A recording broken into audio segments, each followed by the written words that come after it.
waaw mbokk yi tey li nga xam ne ñëw naa tey pour séddoo ko ak yéen muy benn secret bu am solo mu jëm si wàllu dundu doomu aadama ndax nit ñi nag yenn saa yi dañuy dund ay difficulté ay coono ay jafe-jafe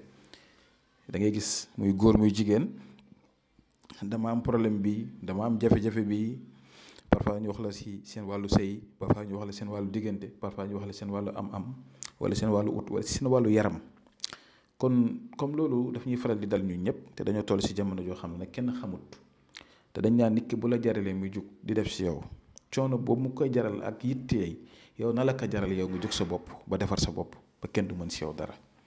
bul def kenn dara waaye aaral sa bopp aaral sa njaboot aaral sa sëy aaral sa liggéey aaral sa dund aaral sa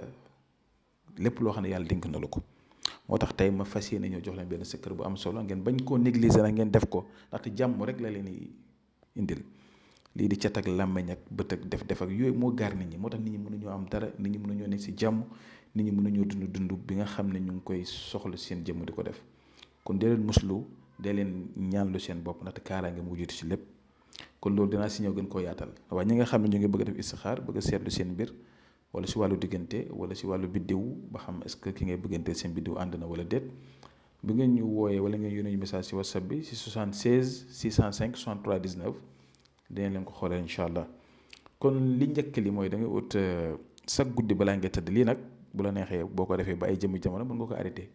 waaye yenn saa yi boo ko sa xel dajee rek bu la neexee mën nga ko def ndaxte ku wala dara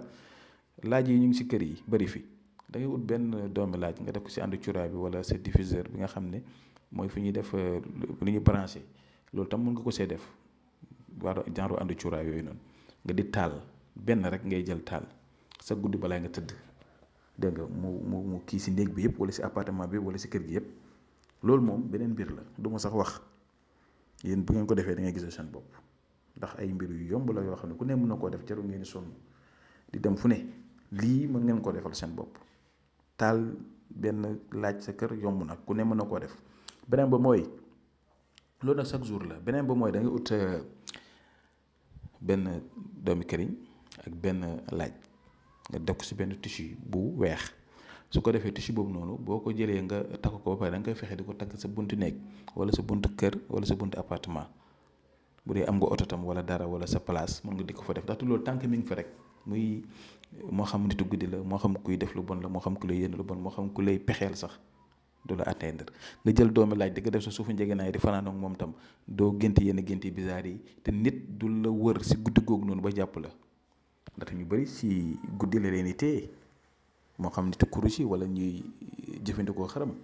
kon góorgóorlu leen ngeen bàyyi xel loolu ndaxte jamono naq dina jamono doy na waar dégg nga comme dañuy dund te yàllaa ñu jox suñu bakkan bi te yàllaay aar yàllaay sàmm nag